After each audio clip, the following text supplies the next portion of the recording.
Welcome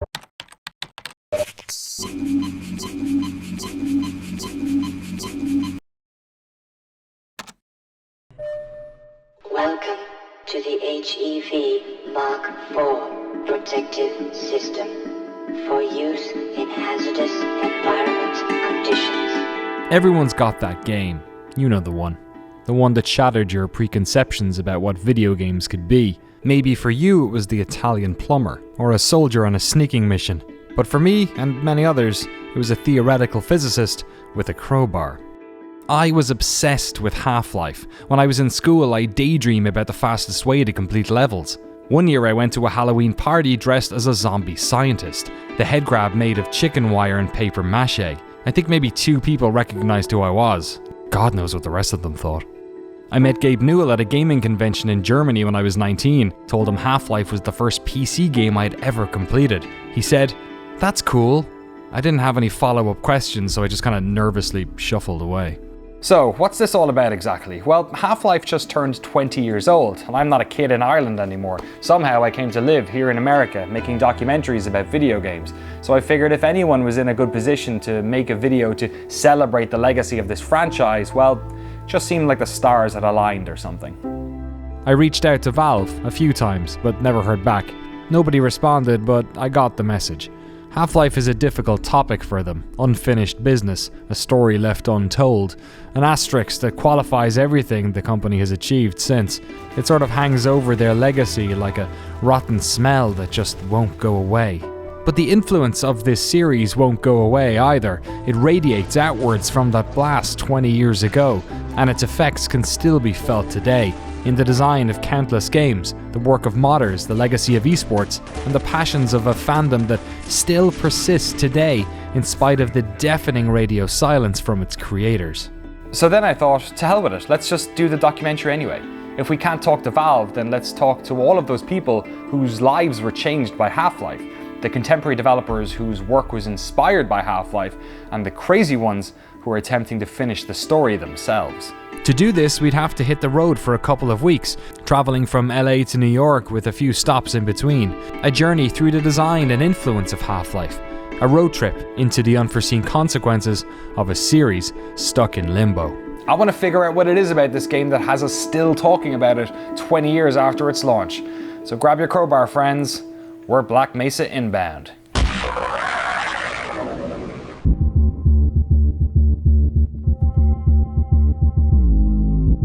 The entire industry fundamentally shifted with the release of that demo.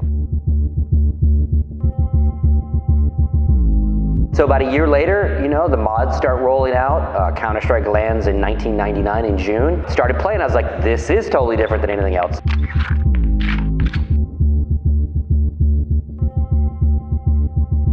When I started at 2015 was actually already working on a Half-Life expansion pack that never saw the light of day. And so we made a list of all the kind of cool things that were out there. The top of our list was actually Half-Life.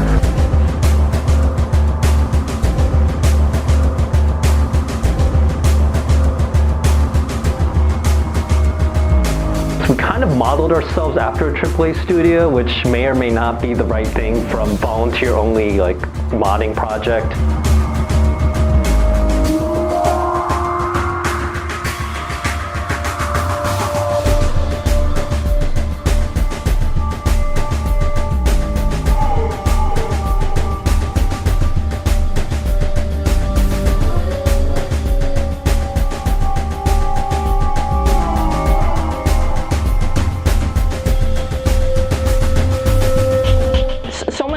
Were introduced to video games as a rich storytelling experience through Half-Life. That I think it had a really big impact on a lot of people who make games, but it also had a big impact on people who just enjoy games.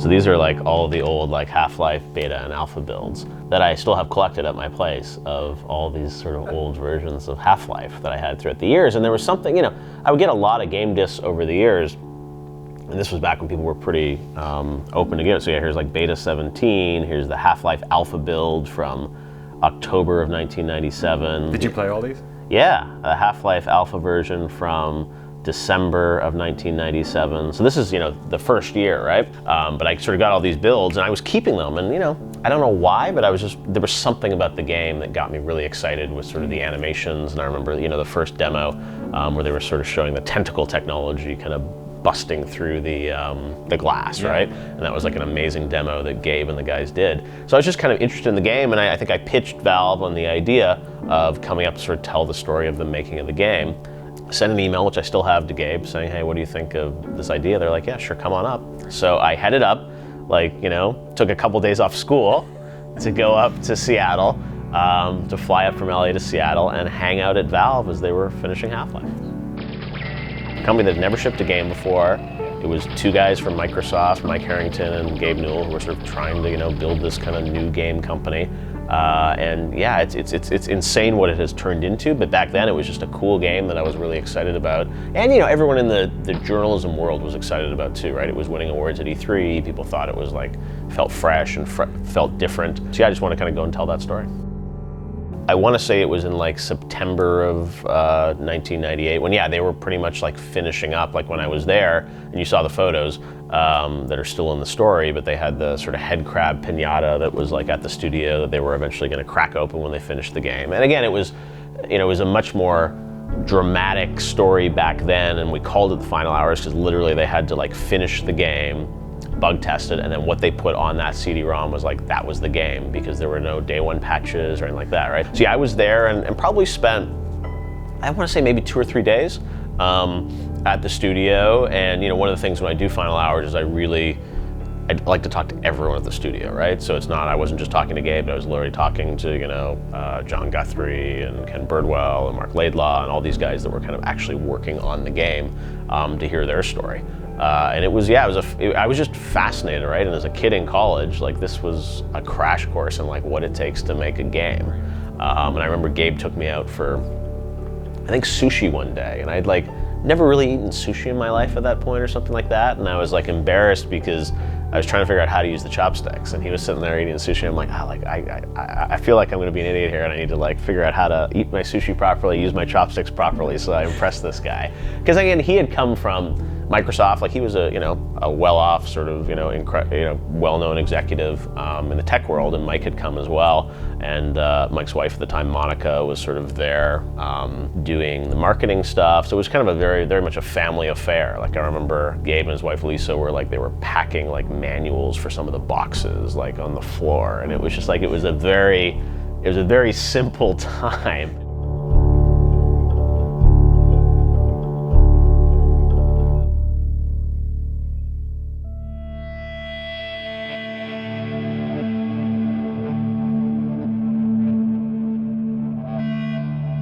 I was working on a first-person shooter when Half-Life came out. It was the first game I ever worked on, and the premise of the game was kind of cool. You played a fallen angel, and you had these powers, so you could turn people into pillars of salt or make their blood boil and they'd explode. And it was like, oh, that's fun, but it was very bog standard level design stuff. And that's not to, say the level designer sucked or anything. It was just what was expected. It was the red key and the blue key, the crates and the scientists and everything was sort of the standard collective. You'd go through the levels and you'd sort of do it without thinking about it, simply because the way they were designed was very smart to sort of pellet lead you through, like a mouse through a maze.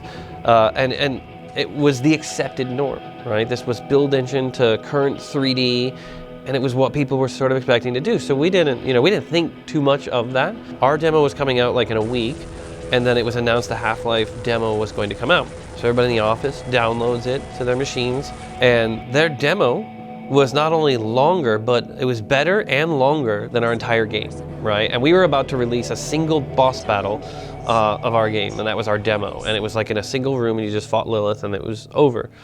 Everybody played, and it was like this quiet discomfort that sort of spread throughout the entire studio, right? And when I went to Cyclone, one of the first things I said was, I am only interested in coming here if you guys are not fully owned by 3DO, because I don't want to go over and work for 3DO. I'm not interested in that. And they were like, no, we're all independent, right? That ended that day. The demo came out, the game came out, and it just thudded. It was an echo of nothing. Nobody cared, because the entire industry fundamentally shifted with the release of that demo. Everybody in the gamer side and the creator side all had their brains collectively flipped. It was the They Live moment where Roddy Piper's putting the glasses on and seeing the signs, right? That is truly how I felt, going, oh, this is how games can be.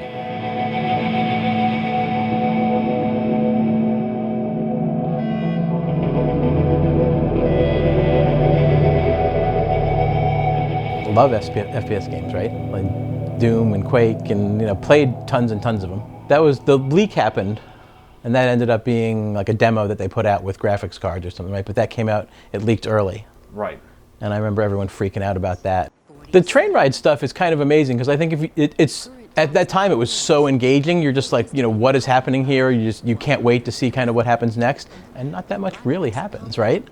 But for some reason, it was just, hadn't been done like that before, so it was just something that I think intrigued us all. One of the quietest, smartest openings that actually shows you precisely who you are, right? And precisely who you are is not super soldier created in a lab. It's not greatest fighter of all time. It's dude on his way to work.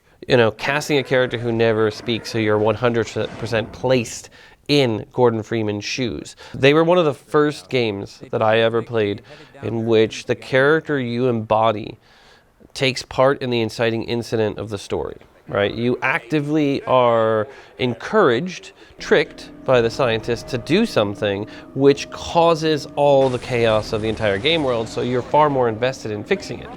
At the time, I didn't fully realize it. It wasn't until subsequent playthroughs that I realized how expertly crafted they had done that moment.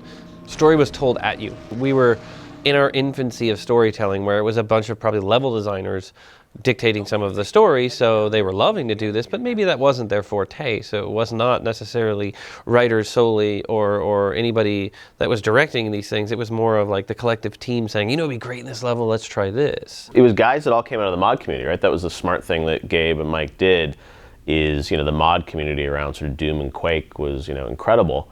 And they were really smart about just like going, as you said, to like these kids who like learned how to use some of these, editing tools, and went to them and said, hey, come work, on this game. So yeah, that was what's cool, is the personal stories of I'm trying to think, like John Guthrie, even John Cook, all these guys that were modders that sort of just came into the studio, and it provided a lot of interesting color. And they had a very interesting structure there too, with these cabals, which I think they still use to this day, where it's sort of groups of people that would sort of all come together and build things. So yeah, as a kid that was like studying in college, I was like, this is just a fascinating sort of exercise and understanding like how companies work and how teams work.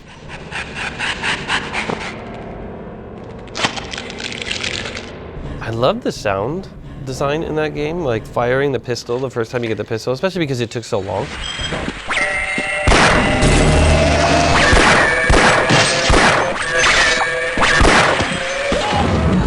You'd get the tuck, tuck, tuck, tuck, tuck, tuck, tuck, tuck, the crowbar, and just when you were tired of just having the crowbar, they introduced the pistol, right? And then they slide in shotgun, the revolver, the machine gun at those perfect times. But the sound, when you hear the world, when you hear that, you've just filled up your health. That doot, doot, doot, when your health goes a little bit too low on the thing. Critical.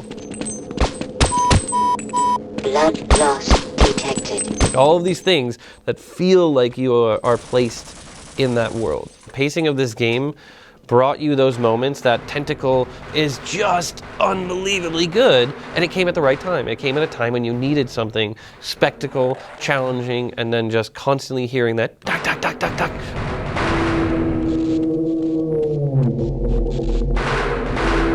I still remember I got an early version of Half-Life, and it was Halloween of 1998, and I remember I was at my place in LA, and I got so sucked into the world that people kept ringing my door trying to trick or treat, and I just was like ignoring them because I was sitting there playing Half-Life. And I remember it was that moment where you sort of have the helicopter outside and you've got the rocket launcher. And it was this moment where you're having this battle. And it grabbed you so much because what they did with that game, there's just such a flow to it, right? You're in this flow state, and I remember like the CD audio tracks on the CD that they had recorded, and they would sort of come into the gameplay, and you sort of get into the skirmish mode, right? And the music would start, and you sort of start these battles, and there was a choreography to it, which was just incredible. So I still remember that, like Halloween, and it was like starting, and it was like 3 o'clock, and like the sunset, all these and I was just like still so focused on like getting through Half-Life. Still remember the sort of the helicopter fight. I remember the guards sort of dropping down on those kind of like black lines and like coming down and kind of fighting you. Their AI wasn't that revolutionary, but it was. It was the first time it didn't feel like random people mobbing you, but soldiers around the corner communicating with each other and then tossing grenades around the corner. It was absolutely mind-blowing. The introduction of the fighting the helicopter came at that right moment when you're like, all right, I'm ready for something, and then it just kills you almost instantly. You're like, oh, okay, I get it.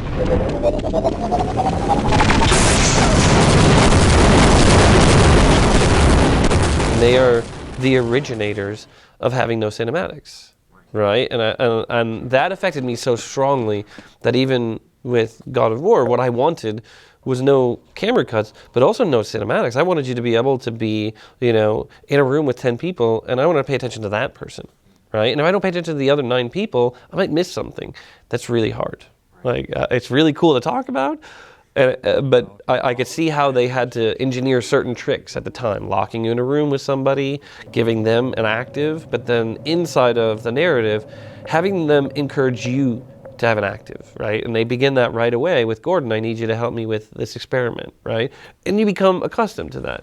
First-person shooters were there to throw a bunch of enemies at you, empower you, and then, we kind of need to slow the pace down, so let's put some security keys every once in a while. And this one really built up that, at the time, very popular mythology of X-Files, right? That sense of the truth is out there and there's a conspiracy, and the lowest person on the totem pole is able to elevate to the heroic stature simply by answering the call. And that's what you're doing. It's the classic hero's journey of the call to action. And that call to action literally happens right after you get off the train.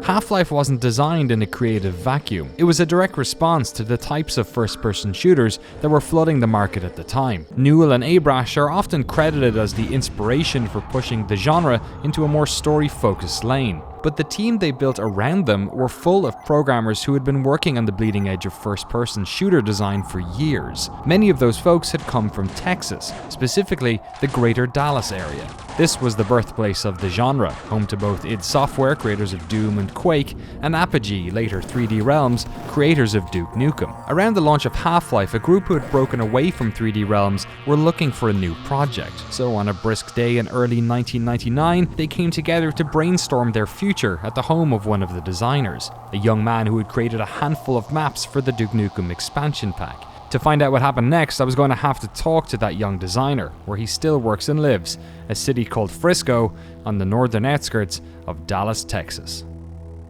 I knew a bunch of people up there. I'd worked with Doug Wood, who was the lead animator at 3D Realms. I worked with Chuck Jones, who did all the character design at 3D Realms. Brian Martell, one of our partners, worked with Harry Teasley at Microprose. He was the art director for the project. And just kind of knowing each other, because the communities, especially back then, was super tight for people working in first person and 3D. And so we made a list of all the kind of cool things that were out there that we thought would be really great to be a part of. And the top of our list was actually Half-Life. We saw its genius. It was doing what was a natural evolution of what needed to happen in first person. And even though like the original game, I think in that launch period sold like 400,000 units, like to us it was like, wow, this thing's going to be massive. It needs to percolate. So even though it wasn't like the biggest selling franchise back then, we knew that there was some magic to it, and we felt like we could legitimately help.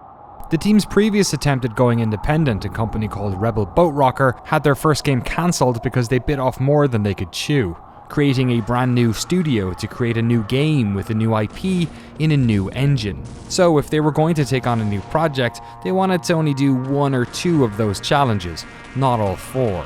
Half-Life seemed like a good fit. It was a successful IP, which back in '99 meant expansion packs were soon to follow. It ran on a modified Quake engine, and the design of the game was something they felt they could work within. So the team decided they'd try and reach out to Valve. But little did they know, as they were slowly filing out of Randy's house, that Gabe Newell in Seattle was already interested. He had read a blog that Randy had penned about the closing of Rebel Boat Rocker, and before leaving work that evening, decided to reach out. That night, randomly, I got an email from Gabe. He said, hey, I heard you guys are free right now. Maybe we should talk about something. So I got on a plane, went up to Seattle. I had this idea of kind of simultaneously doing like a Rosencrantz and Guildenstern kind of thing with Half-Life, but also what if the pitch was you're coming at it from the enemy team, you're the bad guy, right? But then like, because of the circumstances, you actually aren't a bad guy either. Like you have to be a good guy too. And so I went up, elevator pitched Gabe, and then gave him more. They were like, this is amazing, like we should do this. And then he was like, hey, here's the thing. We don't own Half-Life, so you gotta go down the street and talk to publisher Sierra, and if you can talk them into it, we're down, So I drove down the street, and Gabe called ahead to let him know I was coming. I think that was February, and we got the deal done in April. That's pretty gnarly for that kind of business development, but they were motivated and I was motivated, so we were able to get that job done pretty fast. To get the contract signed, Randy and his colleagues would have to incorporate as a new studio. Their first project was going to be Half-Life Opposing Force, an expansion pack to a game made by a company called Valve. So perhaps it's fitting that they landed on the name Gearbox. They started work right away, but soon realized that Valve's unique way of project management was not particularly well suited to collaborating with external studios.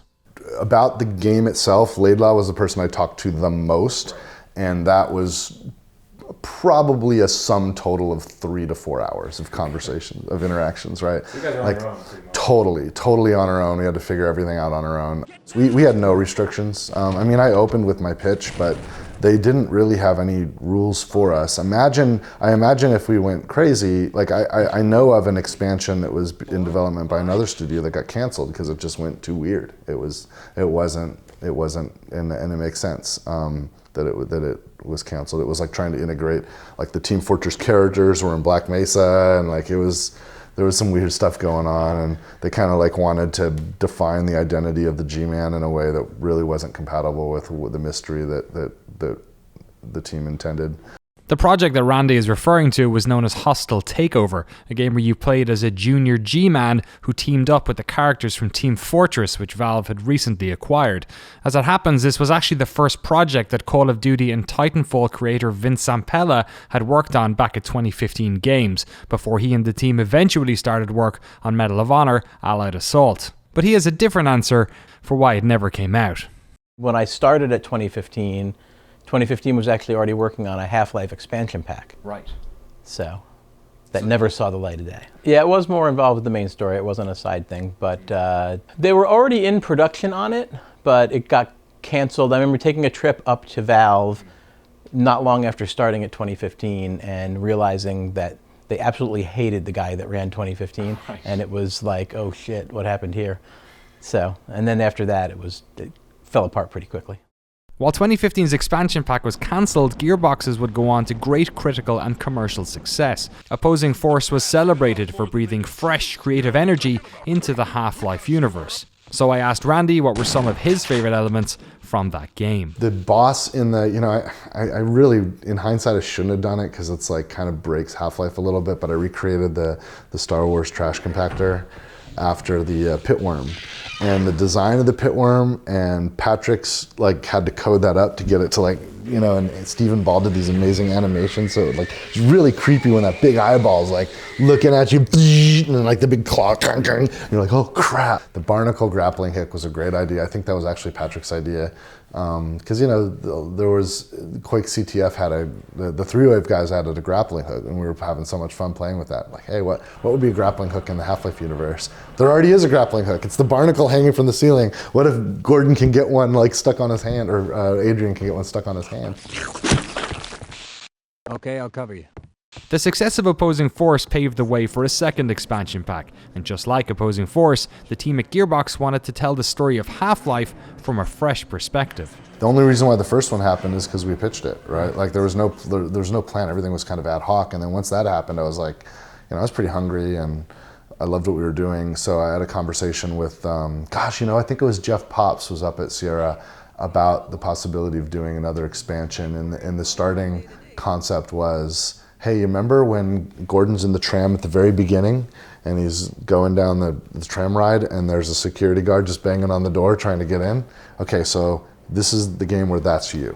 That was our starting point, and we mapped it all out and we figured out where what the Barney was doing, and we created the Otis character to give a counterpart to Barney and had some fun with it. Barney was in the elevator when the cataclysm happened, when Gordon, caused the resonance cascade, and Rob Hieronymus, one of our level designers, I think that was the only thing he did on Blue Ship, but he spent the entire project just making that elevator ride just the most amazing. There's animation with things flying around, the elevator crashing. It was like Tower of Terror in video game form.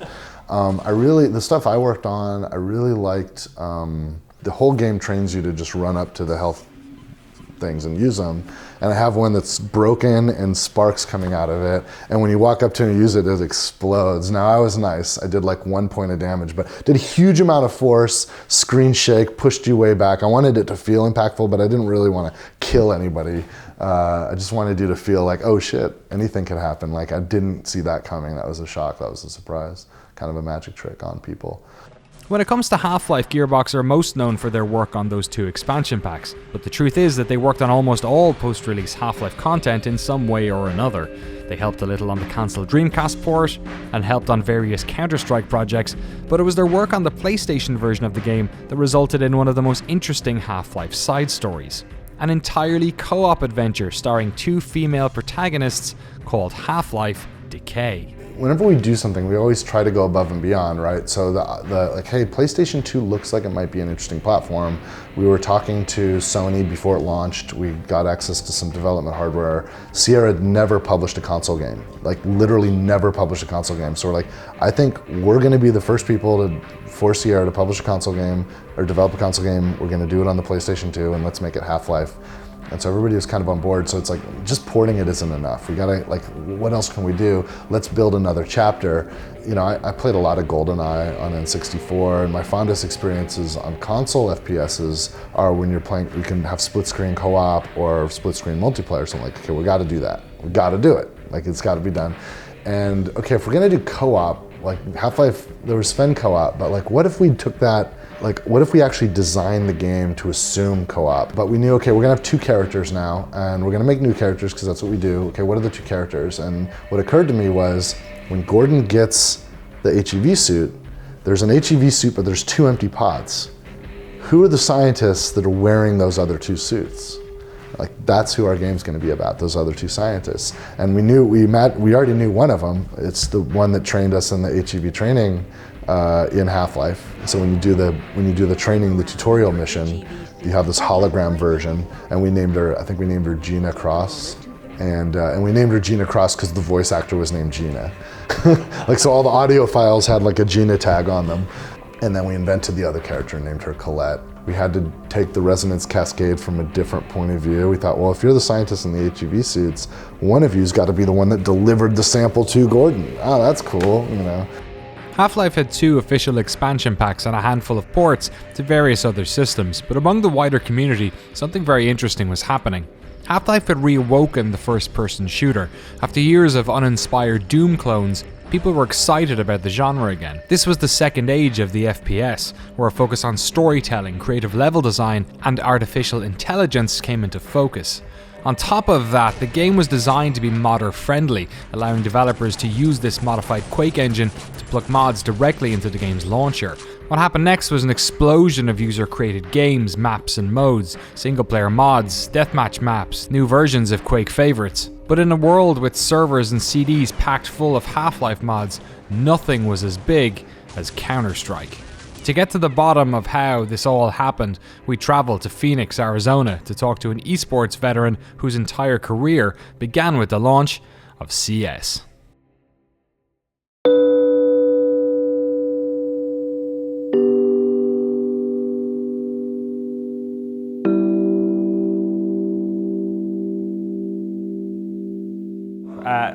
How old does this make you feel that we're talking about Counter-Strike being almost 20 years old? Old. And because I was old when it came out, so to speak, in the sense of the demographic I play around, you know, and the sense of kids playing video games. So even when it first came out 20 years ago, I was kind of one of the older guys in the scene. And, you know, when you asked me to do this, and even last night, I was kind of trying to do my own research or remembering like what beta was what guns and stuff in case you asked me very technical questions. And it just memories were flooding back when I was reading these change logs of the different versions. I was like, I remember that one. I remember when we hated that. I remember when that came out. So it's like, it's crazy, 20 years almost, you know, almost 20 years. Scott was the founder of GotFrag, one of the Counter-Strike community's first and largest news sites. He's been a figure at the forefront of esports broadcasting ever since, and was even a manager at esports team Evil Geniuses for a time. Today he chills out in his native Phoenix and helps manage the Counter-Strike Professional Players Association, a sort of de facto union which helps pro players with legal advice during contract negotiations and acts as a player-focused voice within the Counter-Strike community. Let's rewind then a little bit. So what was your first experience playing Counter-Strike, do you remember? Beta 1, day 1. Downloaded the mod. You know, again, it's also a bygone era. Like, what's a mod, right? You ask a kid, like, hey, did you download any mods? They don't know what you're talking about these days, right? It was just one of many mods that got dropped out of Half-Life being the most amazing game engine. And so, you know, Half-Life comes out in what, 98? And so about a year later, you know, the mods start rolling out. Counter-Strike lands in 1999 in June. Downloaded it, started playing. I was like, this is totally different than anything else. Rainbow Six was a turn-based tactical shooter kind of, so it wasn't what it was now. So there was nothing like Counter-Strike. Or it was some sort of World War II related thing, right? Return to Castle Wolfenstein. Right after Counter-Strike comes Day of Defeat as a mod, right? So I download this thing again, day 1, beta 1, June 19th, and I'm enthralled by it. I'm like, this is amazing. You know, and obviously, it's not what it is now. It was very broken. You know, it was hostage only back then for the first couple months. CS underscore. CS underscore, yeah. It was truly hostage was the only game type. You went and had to rescue hostages if you were CT and defend the hostages you had taken if you were a terrorist. And then on top of that, you've got a set of guns. So it's not a loadout system, it's not a class-based system, it's a money system. So based on how much money you have, you determine how much that round you can buy guns. That alone, with the round system where everything restarts, we're gonna re-rack and start all over. Put you back at your starting bases and here we go. Keep track of how you do each round. So kind of a continually reset. No health packs, right? No armor laying around, right? You get the stuff at the beginning of the round, you buy your armor, you don't buy your armor, your health is your health. Not an easy game, right? Fun and easy to learn how to play, and it's, oh, this is okay, buy guns, these are the maps. But not, again, like any good esport, easy to play, easy to get into and kind of understand, but really hard to master the nuances of and actually get really good at. After we finished and delivered Opposing Force, we kind of weren't sure what we were doing yet, so we just immediately went into some like multiplayer mod work, and we built something we ended up calling Half-Life CTF. And Patrick was just like on, every day he would just code up a bunch of features, and then every afternoon we'd just play it for a few hours. You know, at the time we'd also noticed some modders that were working on something pretty cool, some clever ideas that became Counter-Strike. And there were some other things that we had, and there was, like, Valve was messing around with their own mod. They did one called Ricochet, for example, and Opposing Force CTF kind of became the foundation of what ultimately became the Counter-Strike Yellow Box, where, in fact, it started with, hey, we have this, it's not enough to sell, let's create a collection of things. And so then we got a kind of hodgepodge of all these mods together. Counter-Strike became the lead, but retail wouldn't take it, because what's Counter-Strike, so it was called Half-Life Counter-Strike. So if you see the original yellow box, you know, it's called Half-Life Counter-Strike, and then if you turn it over, you'll actually see a list of all the other little things we were all throwing in there to try to, you know, do a sum of the parts kind of pitch, like, hey, this adds up to $20 or $30 of value because of all these pieces in it. The updates were hot and heavy, once a week, then once every couple months, and they were always new maps. Because again, back in the world of modifications, these guys weren't like, Cliff and Ming Lee didn't make the maps, community did. And you know, some of the most famous ones, the guy, David, that made Dust and Dust 2 and Cobblestone is, you know, full on, still in the business, making maps and levels and all sorts of stuff, right? I'd love to know who made Scouts Knives. Oh, Scouts and Knives, Rats, where you were shrunk and you were the little guy running around, you know, it's just, I actually like the ones that are still in play that are classics. So Train, Inferno, Dust 2. People bitch and moan like, why do you guys keep playing the same 7, 8 maps? You know, we have a few that come in and out, but basically these maps are 20 years old in some regards, or the core of them is 20 years old. Sure, they've been gussied up and trains have been moved a little bit in Train, but still 2 bomb sites in roughly the same areas, the same dynamics. I have a copy of your favorite, probably your favorite version of Counter-Strike here. I just thought you might like to have a look at it.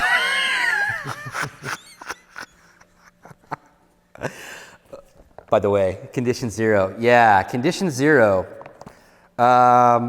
Valve wanted, they were trying, I mean, there was probably a lot of interesting business reasons that, you know, that I think it's better off if they get into, but it led to a climate where there was some opportunity available to develop Counter-Strike in a few ways. One way was on the first Xbox, and Microsoft threw some money in for that. We put a little deal together, and in hindsight, that was a mess. Gabe was really insistent, like, hey dude, instead of doing the deal with the publisher like you usually do, you should do the deal with us. We're developers, we totally get each other, like we'll take care of it. Like, oh my God, it was a nightmare. They did not know how to be publishers back then, and they did not know how to deal with people like us for sure. So so that was a mess, but we got started on it, and they were schizophrenic about what they wanted. We created maps which were totally compatible with the multiplayer Counter-Strike, that were designed as competitive Counter-Strike maps. We had all the guys working at Gearbox that were part of the original Counter-Strike team. Chris Audi and Johnson, who made Dust, you know, like these guys were working at Gearbox. And so there's freaking awesome maps that we made. And then we made this kind of single player campaign, which really was like AI guys with you. You'd play the maps over and over again to accomplish certain challenges and criteria, right? So it wasn't story driven at all. And we were dependent upon some new work that Valve had imagined that they called, what did they call that? It was like GUI 2.0 or something, or UI 2.0. And they just went off the rails with that feature, and it didn't get done. We were dependent upon it, so that kind of screwed us up a little bit. And then they did this one big come to Jesus meeting with me where they're like, no, you know what? You should make it like Opposing Force, where it's all single player and campaign driven. And I'm like, in Counter-Strike? Like, I don't think that's what customers want, you know? And at that point, I had taken a lot of risk. You know, they weren't really financing development, so it was really. I mean, they threw a little money at it, but not nearly what we spent. So I was like, this is kind of bullshit. So I walked. I told them, fuck off. Gearbox had invested thousands of hours in their version of Condition Zero, the CS that focused on multiplayer but added a Tony Hawk-inspired offline mode where players would repeat levels to complete challenges. But Gearbox was actually the second studio to take a swing at developing this game. They had taken over from Rogue Entertainment in 2001. The game eventually found its third home at Ritual Entertainment, who Valve contracted to make the single-player focused version that they had unsuccessfully pitched to Randy. The game went gold and review copies were sent out, but when the scores didn't look so good, Valve actually pulled the launch of the game and dumped all of Ritual's work. The game found its fourth home at Turtle Rock Studios, who finished the game by taking the seed of Gearbox's vision and packaging it alongside 12 of Ritual's single-player levels under the banner Deleted Scenes. It seemed that Valve were more comfortable buying out external teams than working with them remotely. At that time, Gearbox was still under contract with Valve, but by this stage, Randy wanted out. We kind of did a deal. They were kind of shitty about it, frankly, but we did a deal that got us separated. They were, in hindsight, both at the time it felt shitty, in hindsight it was horrifyingly exploitive. I'm really not pleased about it. And it soured like a lot of ways I thought about Valve for a long time. They did to us things we never would do to any developer. It's really annoying. Has time healed that? Yeah. You know, I had a talk with Eric Johnson years later about it, and he kind of shared there were some other things going on behind the scenes that were really affecting Valve, and you know, it made their behavior make sense, but it was like still shitty. Yeah, ultimately he told me that what they were really doing is the game couldn't come out because of some other things. They were doing the big play with Sierra where they were trying to reacquire the Half-Life IP. So they were buying time? Yeah. At your expense? Yeah, at our expense, yeah. And I said, dude, you should have just leveled with me. I'd have played the game with you. Like we're supposed to be on the same team, man. As the community created more and more free mods, Valve seemed determined to bring these under the wing of the studio and make commercial versions of them. Counter-Strike's box copies hadn't been very successful, so they started work on a sequel to Team Fortress Classic and hired the team responsible for Day of Defeat. A retail version of that was published by Activision in 2003. But outside of Valve's control, post 1.0 Counter-Strike was expanding into new and exciting avenues. Professional gamers had existed before, but usually just as cheap marketing gimmicks. But as broadband expanded throughout the world, it actually made watching esports events possible for the first time. Sites like Godfrag went to great lengths to broadcast these matches to fans all around the world, and suddenly there was an audience. And with this audience came sponsors. Counter-Strike was an esport, and the community was holding all of the cards. I'll use the word we a lot. I don't even mean, it's more the royal we. It's not me as in Scott, but we as the community built this game. They gave us one thing, this hostage rescue thing, with a few maps, a few guns, and feedback just started coming day one hot and heavy. More maps started being developed, more guns started coming. They would tweak, they would adjust what we said. And then the hardcore took this, and we took it one step further and go, okay, how do we compete on it? Should it be 12 rounds? Should it Europe was going with chargers only, which meant only the offensive team scored rounds. You know, we kind of, as a community globally, playing in different leagues and on different ladders, kind of figured out what is now, for the most part, the standardized rule set of competitive Counter-Strike, which Valve then took to heart when they added it in, you know, Global Offensive as matchmaking the kids play on. It roughly uses those same parameters now, right? We basically played the same game we played for 18 years, right? After those first couple years of development with Counter-Strike and figuring out the game and then how we compete in the game, we've just gone for it since then. Counter-Strike's story doesn't end there. We'll dedicate a shorter video to chew that one out, but the cliff notes look something like this. Valve released Counter-Strike Source alongside Half-Life 2 and split up the casual base, but the professional players pretty much universally hated it. 1.6 was king. That was until time made a mockery of that too. And the money, of course. Esports had moved towards the expanding market in strategy games. Counter-Strike Pro players were left in the lurch as their old version didn't get any updates. All the while, the Half-Lifers were gifted expansion pack after expansion pack. But just like CS, eventually StarCraft became old news too, toppled by a modified version of that genre. Valve smelled the blood. They had made a massive mistake in not owning the esports wing of the previous mass market online mod. It wouldn't happen again. They hired a bunch of modders and, well, you probably know the rest.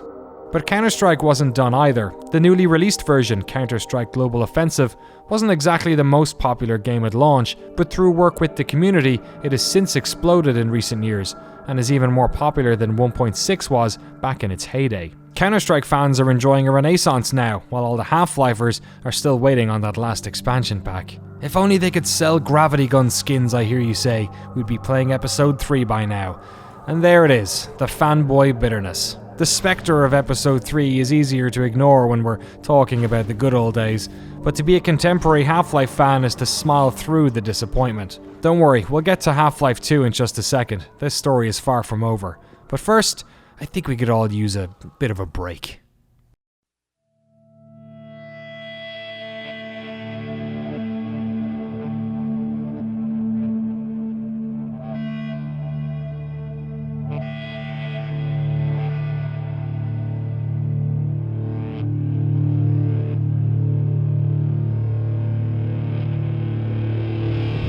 Alright, so we've been to California, we've been to Texas, we're now in Arizona, talking to people about their experiences with Half-Life. And it's weird because I thought I was going into this wondering about the development of these games and like how they impacted people in terms of design.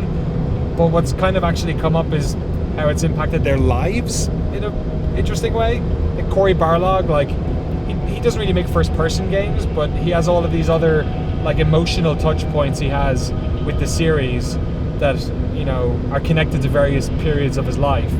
Randy Pitchford, he's probably the closest to it in terms of design because he'd worked on those games, but he also has a lot of like emotional and like business baggage with the entire Half-Life franchise. In fact, one of the weirdest things about this is that all of these people, to a person, have all wanted to talk to us about Half-Life. Like literally every single person we emailed about this documentary said yes, and then, you know, took time out of their schedule, and also, you know, some of them had PR people fly in from a different city to make sure we could do this, to talk about a game that none of them worked on that came out 20 years ago. So when I think about that in relation to myself, it's making me think why I'm doing this. Like, we could have done a documentary on anything this month. So why did I force Jeremy to get in a car with me with his massive camera? This is a convertible, by the way. To go all around America and talk to people about this old ass game. Like, it obviously means a lot to me as well.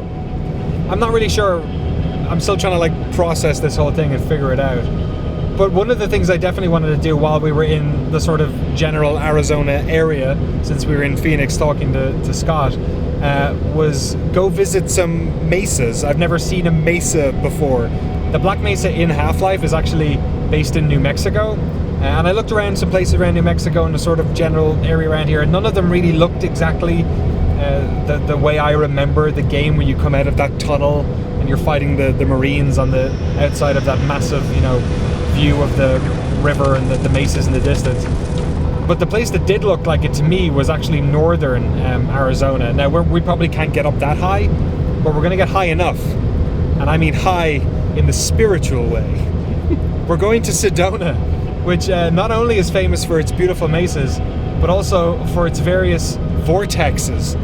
And if you know the narrative of Half-Life 1, you know that vortexes and vortigons and portals are a very important part of what makes that game special. So this is our spiritual journey into the heart of Half-Life. Let's see if we find what the vortexes have for us.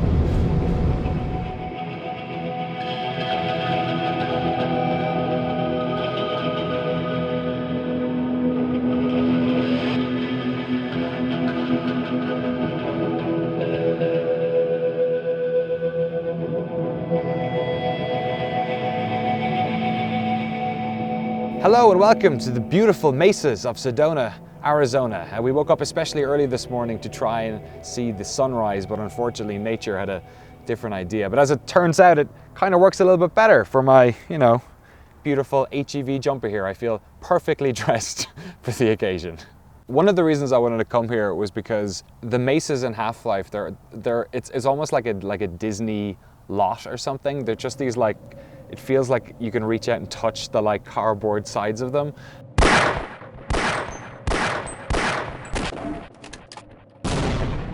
And seeing them in real life, it actually kind of feels the same way. Like when we drove in here, there's something about the scale of these things that doesn't feel real. It's especially weird because they're so big and they're also like so on top of the town. Sedona is one of these places where people, you know, there's a lot of crystal shops. People come here for the energy.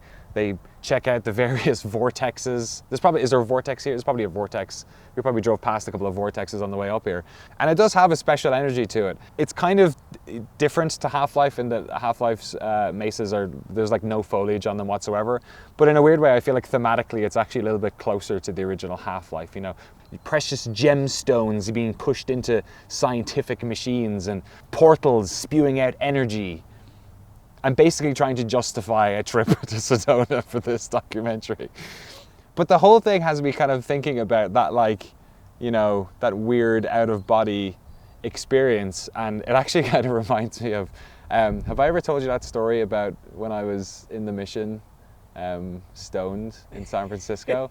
So this is years ago. When I first moved to San Francisco, I was in the back of a comedy club on the mission with a friend of mine, some people I used to work with. So we had some edibles. And what's weird is one of the only audio hallucinations I've ever had in my life was when I played the first Half-Life in the summer of '99. And I played it for like 5 or 6 hours straight. And I remember walking away from the computer and being able to hear the soldiers. You know those like radio calls where it's like, where is he? And we've got Freeman and all that sort of stuff. I could like still hear them. So flash forward to like, this is maybe 3 or 4 years ago. And I'm in the mission and I've taken these edibles and I can hear the doctor from Half-Life 1 and Half-Life 2, Dr. Kleiner. You know that voice like, oh, Mr. Freeman. I can hear him. Get away from there, Freeman. I'm expecting an important message. And I'm like, oh my God, like this is the I'm having like another audio hallucination, and they always seem to be about Half-Life. And I'm laughing about it, and I'm telling my colleagues and stuff, and we're all rolling around on the floor or whenever. But it's like 30 minutes have passed, and I can still hear him. And I'm like, it's a bit weird that this hallucination's really like holding on. So it was in the back of this like weird comedy club theater thing, and at a certain point I like poke my head out from like behind, like we're like behind the set, and I poke my head out and I can see there's like a bunch of people in the audience, and there's this guy on the stage, and like now I'm looking at him and he's moving his lips, and it sounds like Dr. Kleiner. So like at this stage I'm like I need to like figure out if I'm like having this really strong hallucination or whether or not this is actually happening. So I check the posters around, and there's a name on it that says Harry S. Robbins, and I look up Moby Games or something and check out the credits for Half-Life, and it's him. Dr. Kleiner like is literally on the stage talking to us. He has some like science podcast or something. So after the show ends, he like comes backstage, and I'm like completely off my gourd at this stage. I'm like, oh my God, it's so amazing to meet you. Like, what was it like? Like 15 years ago, or like I guess 5 or 6 years ago, doing the voice of this character. And like he literally speaks that way, and he's like, oh, it was very fun. Valve are a great company to work for, and I don't know anything about Half-Life 3. Great Scott! Gordon Freeman! I expected more warning.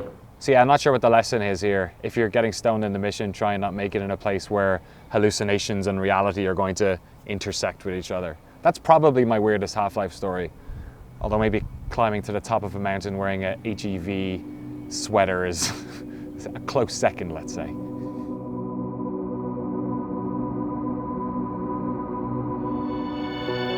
As it turns out, the sequel for Half-Life would be set far from many maces, but its launch would be no less revolutionary. Half-Life 2 went through countless missed release dates, and a Russian hacker who spread the game's files all over the internet for every game developer under the sun to poke through.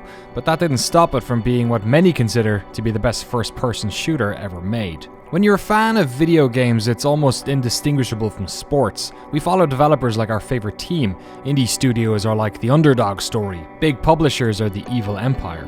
We cheer when an old legend rises again, and scream at the television when our favorite underperforms. So when a studio knocks it out of the park on their very first hit, we don't expect them to walk up to the plate a second time and do it again. That doesn't happen.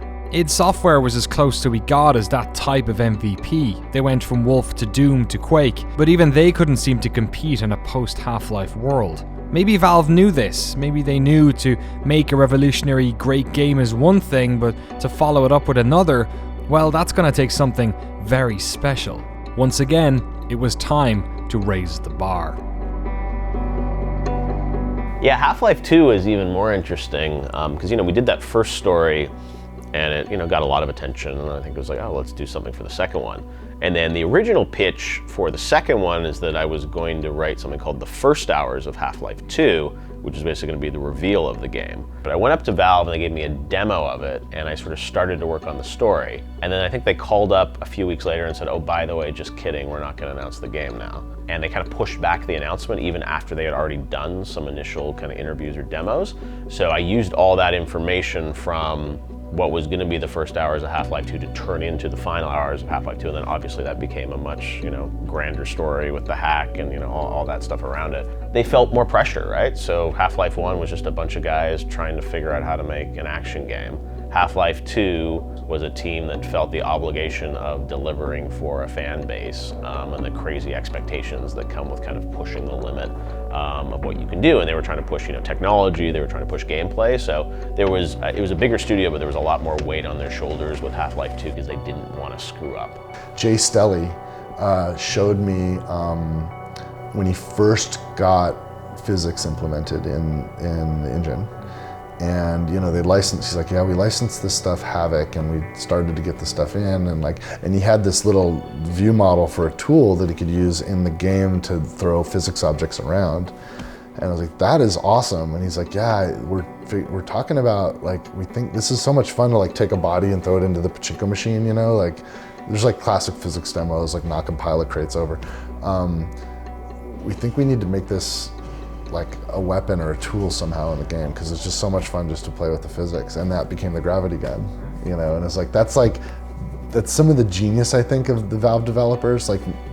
literally that same week, I was looking at id Tech 5. I was looking at id's engine, and they had just implemented their homebrew physics. Like they created the physics solver themselves, and they had a little tool that you could use to manipulate physics in the engine. And the mistake I made was, because I knew what Jay's comment was. I said, that's pretty awesome. You should think about letting the player have that fun, because you're having fun. Like, that's fun. And Tim's answer was, no way, that's way too much power. We can never give that to the player. That says everything I need to know right now about, like, you know, like when Valve stumbled upon a fun thing, their instinct was to try to find a way to give it to the player, whereas like the id mentality was like afraid of if the player would break the integrity of the technology. And yet, you know what? You can break Half-Life. Like, you can create problems with the physics constantly, but who cares? You know, like some of the most successful games in the world right now are super janky. The world is also built out of materials.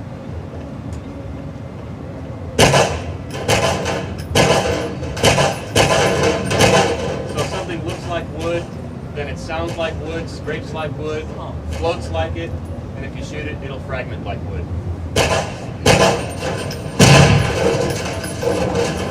Materials in the physics system interact with each other, so a set of steel drums floating will behave exactly how you expect.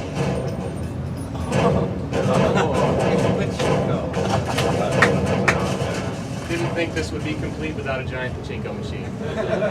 Yeah, I think that whole kind of taking physics as a real piece of gameplay, right? That kind of really stood out as something new and unique. And there was some, you know, some frustrating moments with it, right? But there was some just amazingly fun moments where you could just sit around and play with it and see what could happen. And your experience was different than mine because we did things slightly differently. That's always cool. And I mean, at the beginning of Half-Life 2, that is an incredible sequence of world building. When you repeat the train, that by then when you get off, it's a very different experience. It's very Orwellian, right? The military state oppressing all these other people, and you can kind of throw the cannon at the guy, and you pick that up, and you know, like hitting you with a baton, right? Like I remember like throwing the thing back at him, and he hits me with the baton, and it's like you get to experience, again, brilliantly experience firsthand the stakes of the world and the world building. The world building isn't something happening behind glass. The world building happens to you, right? And I think that's literally the only thing is what makes games unique, is that you don't passively watch, you participate. And the more people that can figure out how to make you participate in the world building and the active sort of goal of the world, I mean, it's brilliant. I mean, the stuff with Alex I thought was really incredible, right? As a character that you would really relate to. So it was sort of, you know, they had done some fun, campy kind of character moments in Half-Life 1. People, I think, forget how much Valve pushed forward on technology with sort of everything they did, right? So like even the original Half-Life, they worked with this guy at NYU, Ken Perlin, and did the, you know, like the facial expressions, like how can you build off of that? Ken Birdwell, like he had, you know, new kind of animation systems he was designing, right? To sort of, you know, make the tech work. And yeah, as you said, like with Half-Life 2, it was like, you know, the physics gameplay, and it was like they were really, you know, always interested in kind of pushing tech, using tech to improve gameplay too, right? So it wasn't just like, hey, here's our crazy new graphics technology. It was like, no, like these physics are going to actually impact like how enemies, you know, interact with you. And then you get to moments like, you know, the Strider fights or something, right, in the town, where it's just like there's music, there are enemies, and that sort of choreography or dance, the skirmish that would take place. I mean, those are some of my favorite moments in both games. It was like 2 weeks before the game was supposed to come out, and they still wouldn't even comment on like what was going on with it. And there was, I think, I remember a weird event at Alcatraz that I went to that they had done, I think, with ATI or something, where it's like the game was still supposedly coming out in like 2 or 3 weeks, and they did this event, but they wouldn't comment on if it was really coming out. Yeah, it was really weird, and like it was like they were all there and they wouldn't say anything, so they had this whole party, and then it didn't come out, and then finally, like it was like the week before or something, they're like, oh, by the way, it's like not coming out anytime soon. Those guys really care about their products and their customers, and they don't want to lie to people. And I think it's like one of those things where, you know, you get in a bad situation, whether it's like, you know, any kind of relationship, and you're just sort of like, well, how do you address these things? How do you talk about things? And it sort of becomes a thing where it's like, you just, you know, what's unsaid, right?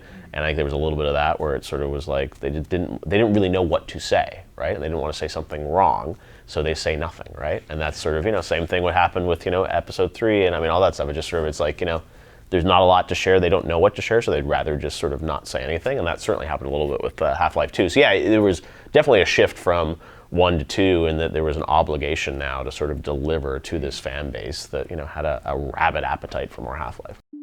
Half-Life 2 changed the FPS, but this story didn't end the way it was supposed to. 3 expansion packs were promised, but instead of licensing them out, Valve would work on them internally themselves. The first was late and fun but unremarkable. The second was much loftier and ended with a bombastic set piece that landed on a narrative cliffhanger. The third, well, it's been 11 years now, so you may want to cancel that pre-order. I've worked in the games press for about 7 years now and have heard all of the rumours that the game was spun up again by cabals within Valve a few times, but none of those projects gathered traction. That there's a virtual reality project centered around the Half-Life universe that may or may not still be in development. Was Episode 3 worked on, or was it Half-Life 3? Or perhaps was it neither? Maybe it was just a Vive game where you shake a crowbar around. Or has Valve just moved on? Has pressure, time, and the changing of the guard pushed them further from the Half-Life universe? I figured if anyone would know, it would be Jeff. I mean, it's been so long, right? I think it's, yeah, you said it's, you know, one of the internet's great mysteries, right? And look, believe me, every year it's like when I, you know, daydream about the Game Awards, it's like, you know, I imagine that moment with, you know, Gabe walking out with the crowbar and like, you know, here we go, right? And it's like, we all want that, right? But that's just, you know, it's a fantasy at this point. And yeah, all the stuff around kind of Episode 2 and Episode 3, I mean, that was just so long ago, it has become sort of a parody of itself. I don't know how much they really think about the Half-Life stuff anymore, honestly, even, right? And I think it's out there. I think a lot of the people that worked on it have left. It's sort of a different group of people that are there now. You know, it's a classic franchise. It means so much to all of us. I don't think there's like a crack team that like is, you know, spending months thinking about like how do we grow the franchise, what do we do, et cetera, et cetera. I think it was kind of a point in time, and as you said, there became so much pressure over the years. I don't know, it's so hard to sort of tell, and you know, Valve has gone off and done so many different things and interesting things. I don't even know what like a Half-Life 3 is right now, right? Is it like a story-based single-player game? Is it a multiplayer thing? Is it a, you know, battle royale? I mean, it's like, you know, Virtual reality. Or... Well, that's what I mean, and like, yeah, there's VR, so I mean, there are a bunch of different ways to sort of skin that cat in terms of what they could go, but I think the thing is, you know, Half-Life 2 pioneered a lot with physics-based gameplay and sort of other content, so I think Valve always thinks about like, how are we gonna push the genre forward if we did something? Yeah, it's one of those brands that, you know, at some point, hopefully will come back in some form, but I don't really know what form it will be. Do you have like sympathy for the position that Valve are in? I'm not sure if sympathy is the right word, but what, do you think they're in a difficult position, maybe? I think sympathy probably is the right word. Yeah, I mean, you look, it's like working on something like Call of Duty. You have this expectation of you can't change everything, but you have to change everything. And it's this weird, you know, we go to work every day wanting to make the best thing possible. We don't want to screw players. We don't want, you know, like, we want to make the best thing too. But it's not always exactly obvious what you need to do to make it better without changing the core, but keeping things fresh. Was it nice in a way to do something like Titanfall, to be able to Absolutely. cut, like, the way it happened, probably maybe not the most fun thing, but yeah, was it nice to be able to just go, oh, new idea, all those ideas that didn't fit in this box we can put over here? Yeah, starting over sometimes is nice. It gives you the freedom to do something new. Like I even remember when I was writing Portal 2, there were some ideas and technology in Portal 2 that they pulled out, which f-stop, which was an idea that I saw, which they asked me not to write about.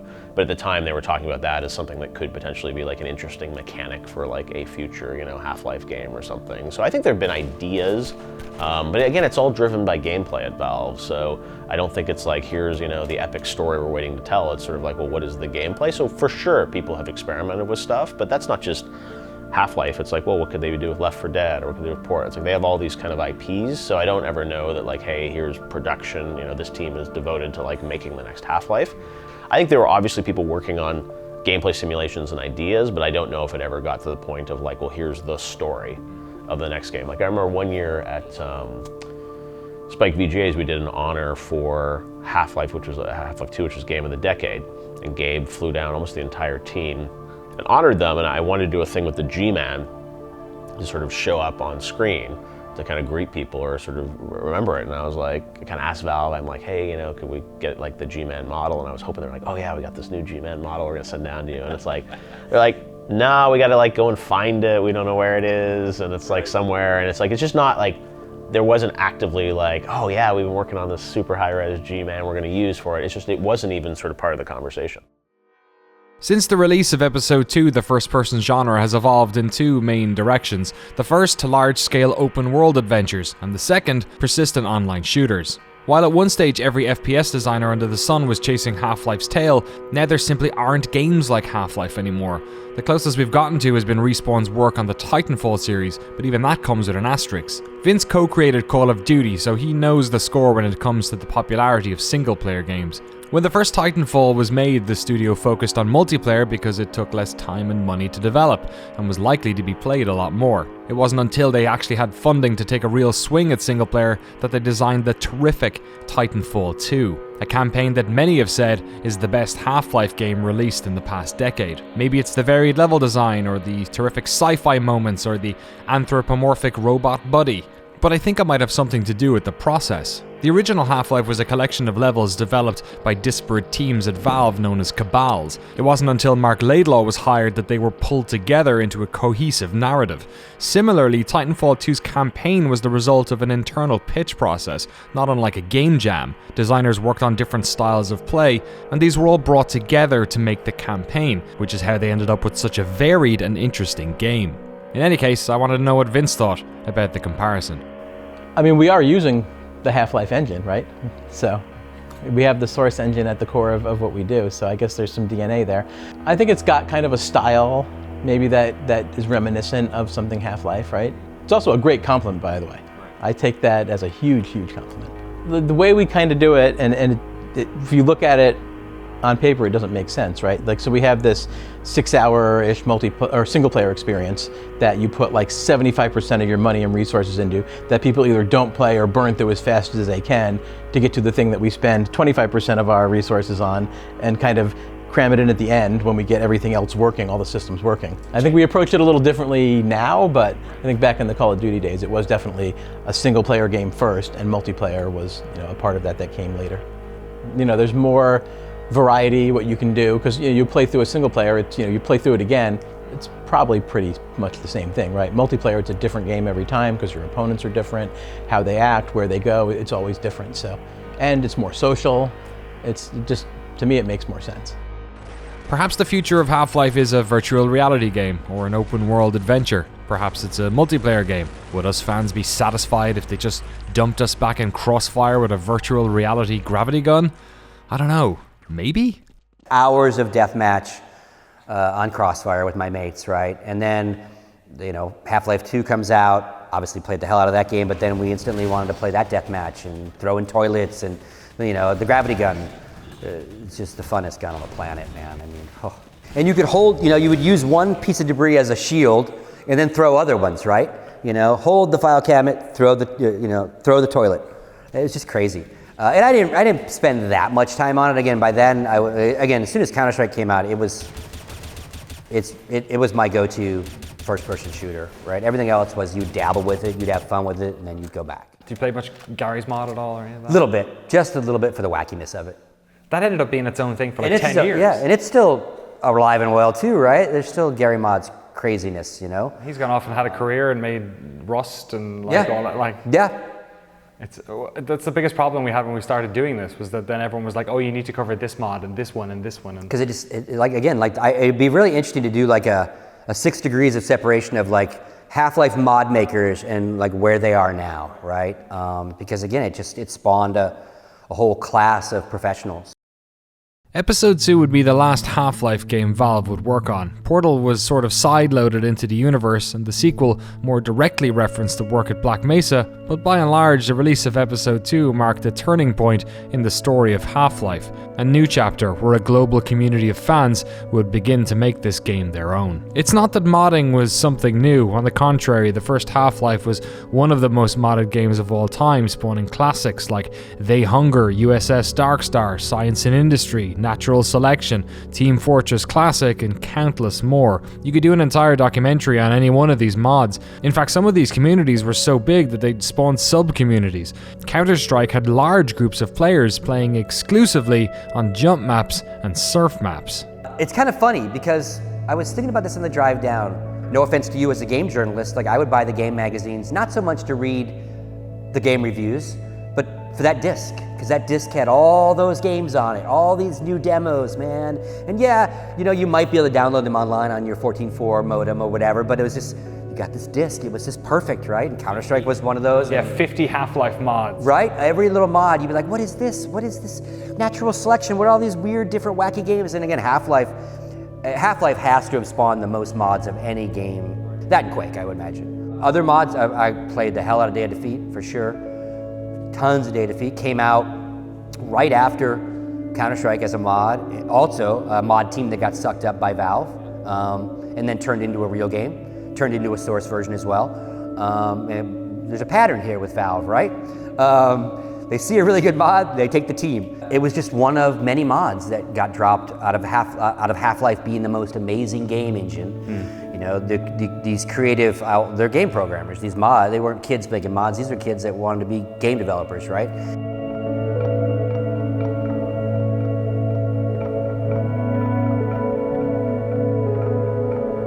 One of these Counter-Strike modders was Robert Yang. Robert now works as a professor at NYU Game Center, where he helps educate the next generation of designers. Like many modders, he started out making Counter-Strike maps. He enjoyed the world-building part of it and telling stories through the environments he designed. The first project he worked on was the single-player mod Nightwatch, but for Half-Life fans, it was the next project he collaborated on that would live in infamy. At first, I thought the idea of Black Mesa Source was terrible and silly. I was like, why would you remake this whole thing?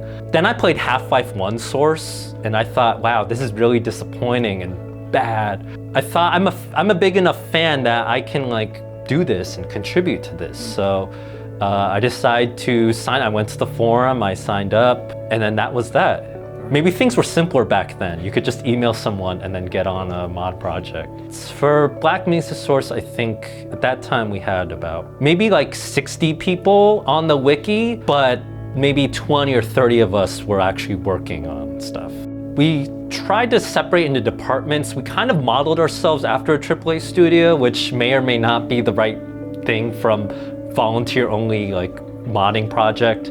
But you know, we had an art department, we had a coding department, and we had like a level design department who each had their own sections in the message board.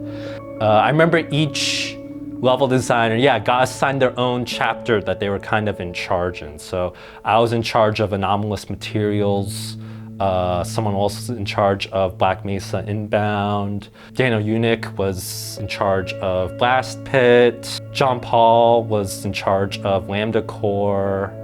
I was pro change. I was pro renovations, pro reboot approach.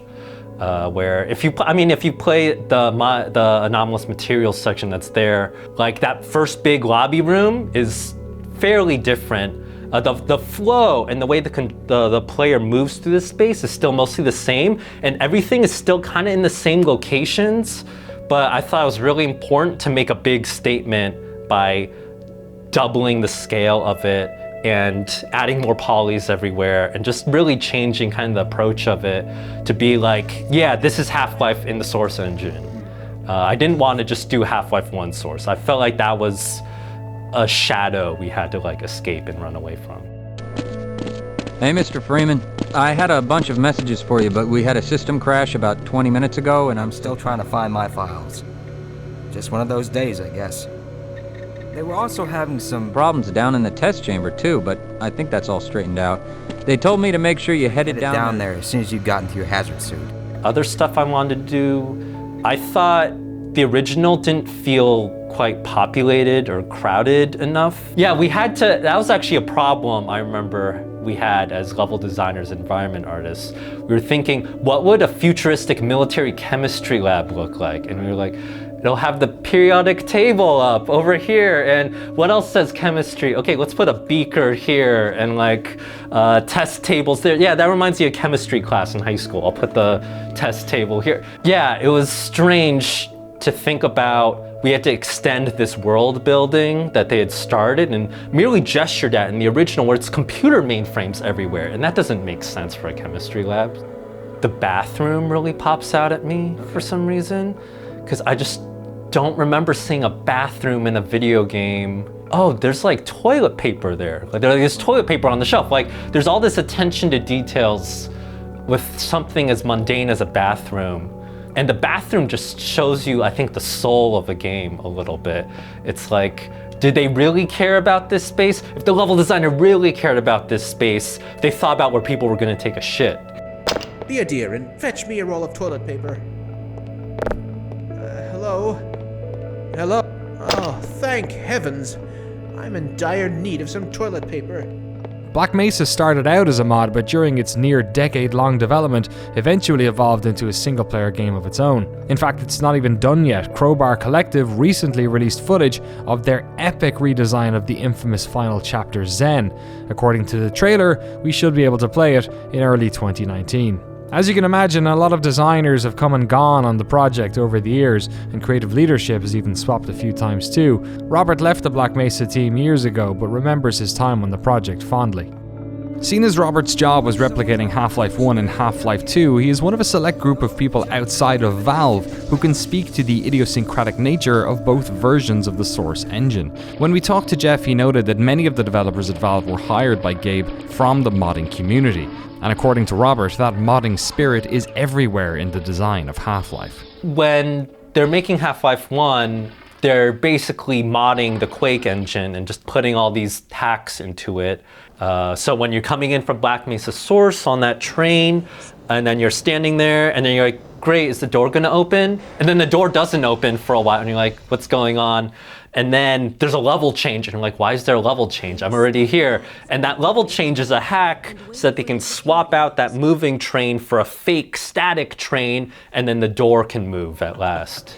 I remember trying to read through the squad AI in Half-Life, and I remember AI in Half-Life cannot talk and move at the same time. Like AI in Half-Life cannot do this. They cannot do like more than 2 things at once. They have a schedule full of tasks, so they have to say something and then they can move. That's why the soldiers have to stop and hide somewhere and then reload their gun.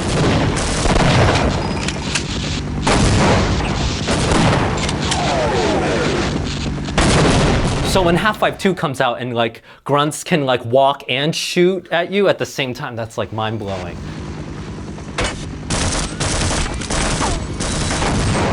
They don't actually perform as a squad. Like they're still basically independent agents that just happen to take turns like shooting at you. They're still not really centrally coordinated. So I think the grunt AI in Half-Life is this beautiful example of something seeming a lot more complicated than it actually is. Back when you're working on Half-Life 1 or Half-Life 2 era stuff, you're not really coding in a language. To script all the level logic, you have to use entities. And these entities are like icons or like visual things inside the world. So when you are scripting, okay, first Gordon Freeman will walk in here, and then that'll trigger the door and the door will close. And then you have to trigger this sound and trigger that sound. Each of those is like an independent thing that like the level designer had to make and then manually like connect to this other thing. So what happens is that instead of getting like spaghetti code, you have like paella code or like risotto code, where it's not a long line of all these words in this programming language. It's literally just visual noise of 100 icons and trying to remember which of those icons you attach that logic to. Yeah, you have to like create the trigger and then convert that into a brush entity and then add all the information attached to it. Or there's some stuff where you're not necessarily attaching the scripting to like a wall or a door or something. You're attaching the scripting to just this random point in space as a hack. It doesn't matter where you put it, but you have to put it somewhere. So what often ends up happening is you might make like another room that the player never goes into, but that room is just where you put scripts inside it. So it's like you're making architecture for yourself that the player will never actually experience. Right, yeah. It's like a backstage kind of. You literally have to build a backstage for your levels. Modding is in the blood of Half-Life, a child of Quake, which I guess makes Titanfall Quake's grandchild. This is the nature of software, ideas passed down through generations like bottles washing up on a beach. We like to think of games as these polished, curated experiences, but the reality is that they're usually a lot messier than that. Games aren't made by magicians, well, okay, Randy notwithstanding, games are made by fallible humans with fears, desires, and college debt. Many of the people who worked on Half-Life are long gone from their positions at Valve, but the community of developers around it has never lost momentum. While Twitch users dropped number 3 jokes in the livestream chat for the International, modders were still releasing new versions of Sven Co-op. This community was making Half-Life mods for the pure love of it. They didn't need encouragement to keep doing it, but they got it anyway, in the form of a blog written by Half-Life's writer. So, just as Gordon had pushed that sample into the anti-mass spectrometer and changed the world forever, Mark Laidlaw penned Epistle 3 and created a whole new wave of unforeseen consequences.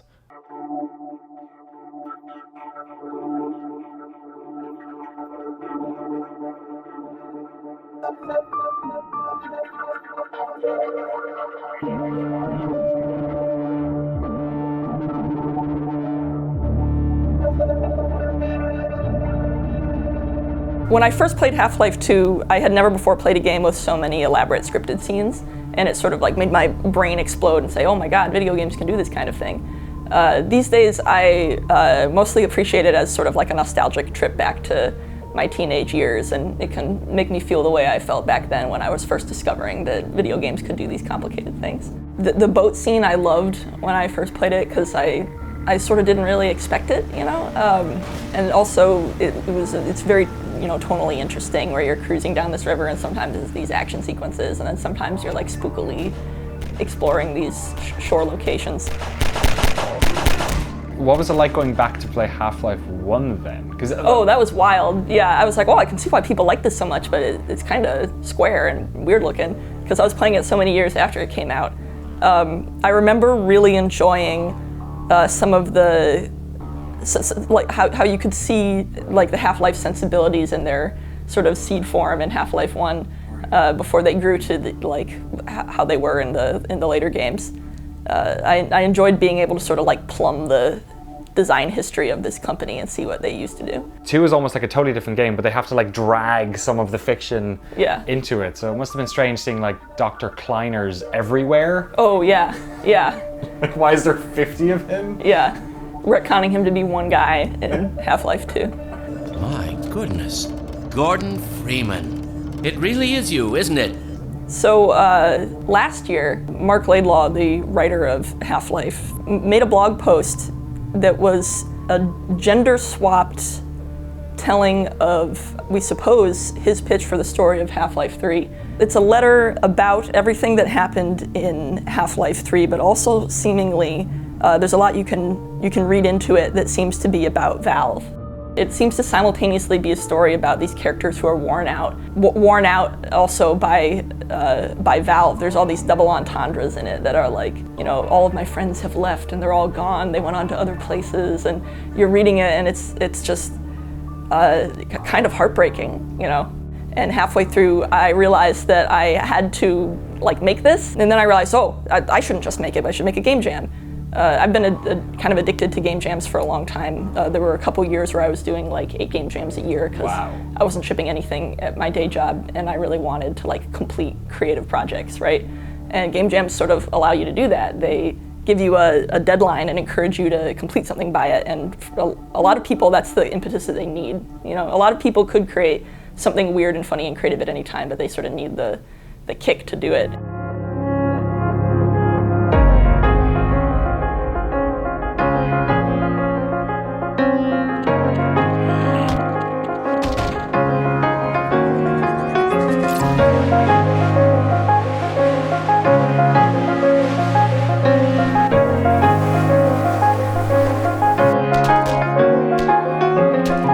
One of my favorite games from the jam was a game called, I think, Epistle 3, made by Heather Flowers, which is entirely made of cubes.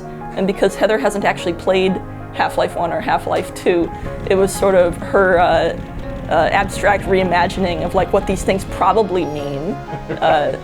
And you have to shoot the cubes with your gun to figure out what they are. You just walk around in these cube worlds and you shoot things to figure out like what they are, and they talk back to you and be like, I'm Alex, don't shoot me. I love that one. That one's great. Brendan Chung made a version using entirely assets and sound clips from Half-Life 2 called Tiger Teen. That one's brilliant.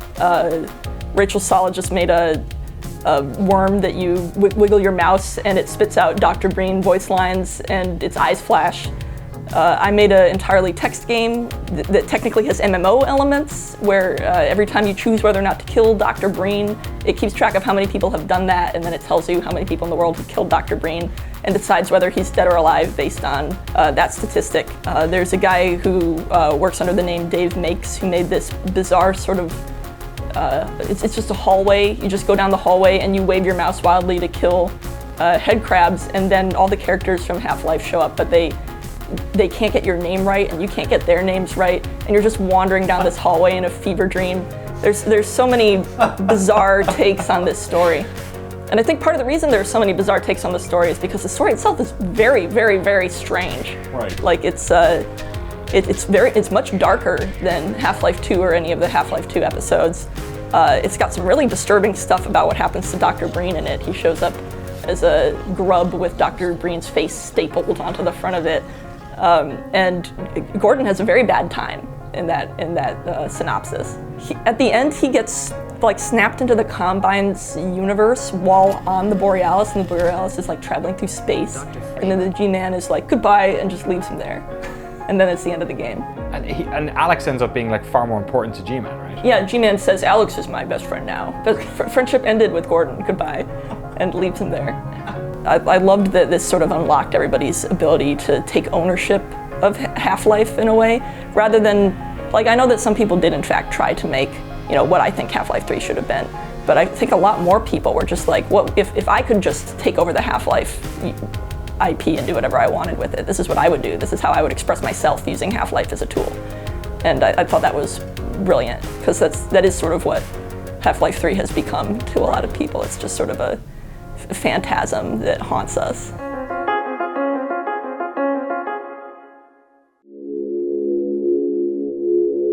It seems that the posting of Laidlaw's blog and the decade-long silence from Valve has almost handed full creative ownership of the franchise over to its fans. Here's another thing. Valve has a terrific in-house documentary team, a talented crew who frequently make videos about Dota, including the wonderful documentary Free to Play. But when the 20th anniversary came and went, we heard nothing from Valve. And it wasn't a surprise. The only reason we set off on this journey was to do what needed to be done, to allow Half-Life fans the chance to revel in their nostalgia for a while, and to try and figure out why it was that we're all still obsessed with this game 2 decades later. I still don't have my answer, but it does feel like we're getting closer. We had one more interview left on the schedule, and unlike all the others, this one wasn't looking back. It was looking to the future.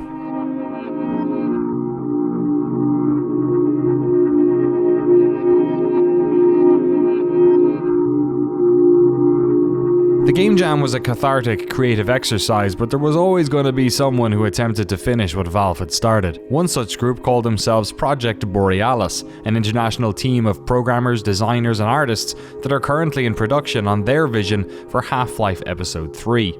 When I reached out to the team, it turned out that 2 of them were pretty close by. Project manager Mike Dunaway and concept artist Mike Yakovlov lived about an hour away from my home here in Maryland. It also turned out that 3D artist Ben Lodge was visiting the guys all the way from Minneapolis. So I invited them over, crammed all 3 of them onto a couch in my basement, and had a chat about bringing back Gordon Freeman.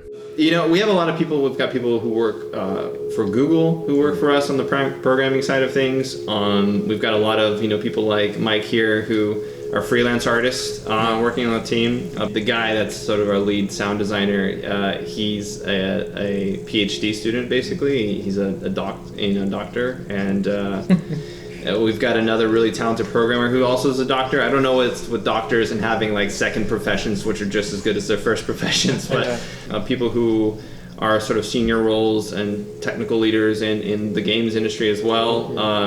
Off the top of my head, I know there's some that work at Ubisoft, Blizzard. I was at Obsidian Entertainment. Yeah, I mean, again, my skills transfer over. They actually started in the industry and now they're outside of the industry. But I just build cannabis dispensaries. It's a growing market as well. Yeah, it's a very growing. It's kind of no funny. pun intended. Yeah, well. One important decision the team made early on was to build the game in the Unreal Engine. They did this for a number of reasons. First of all, as we heard from Robert, working in Source can be incredibly complex, especially for a distributed team. And though they wanted it to feel like Half-Life, they also wanted it to look like a modern game. Using Source would be an easy way to retain the feel of those older games, but it would put a 10-year-old cap on the quality of the visuals, whereas with Unreal, they could make it look like a modern Half-Life game. So they got to work attempting to recreate the look and feel of those original games. You know, we're always kind of trying to pull ourselves back, rein ourselves back into, you know, what is fun to think about as a potential for Half-Life, you know, in a universe, and what really makes sense within that episodic sort of, you know, this is just immediately after episode 2. There's no like giant leaps in technology or changing of designs there. I mean, yeah, it's literally immediately afterwards. We pick up, you know, right there, right at the end of episode 2. So you can't just all of a sudden have everybody looks different. Yeah. You know, it doesn't make any sense.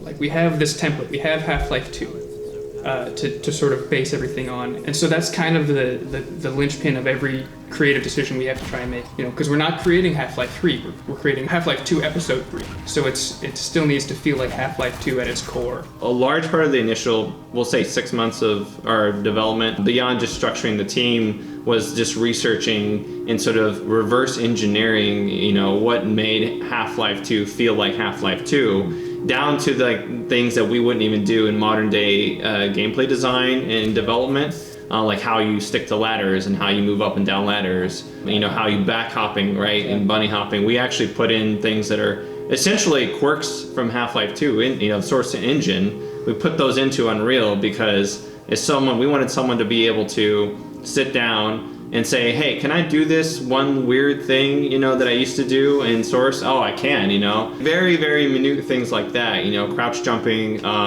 We even had at one point, we had like prop surfing, you know, working in the game. But we actually had to take that one out because it was a little bit too game breaking for Unreal. Here it comes.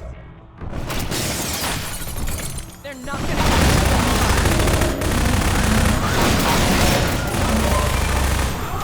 There's a lot of things about original Half-Life 2 weapons that don't make any sense. But the SMG doesn't have a grenade launcher, but it shoots grenades. So one of the questions that Ben and Yakov were talking about early on was, do we add a grenade launcher to make it more sense? And my response was no, because that's Half-Life 2, baby. Yeah, that's how it is. They made a lot of weird decisions like that, and you know, whether we agree with them or not for like a modern next-gen game, you know, we're not making a modern next-gen game in some regards. We're making a modern interpretation of an old game. Right. Yeah. So we need to sort of leave some of that silliness and that quirkiness in there sometimes. The guy who's modeling all of our weapons, you know, he goes through and he'll pull out the source models and go, okay, how can I interpret this to make it look good? Because, you know, the originals are very low poly and, you know, they're only really made to be seen from the view that you see them from.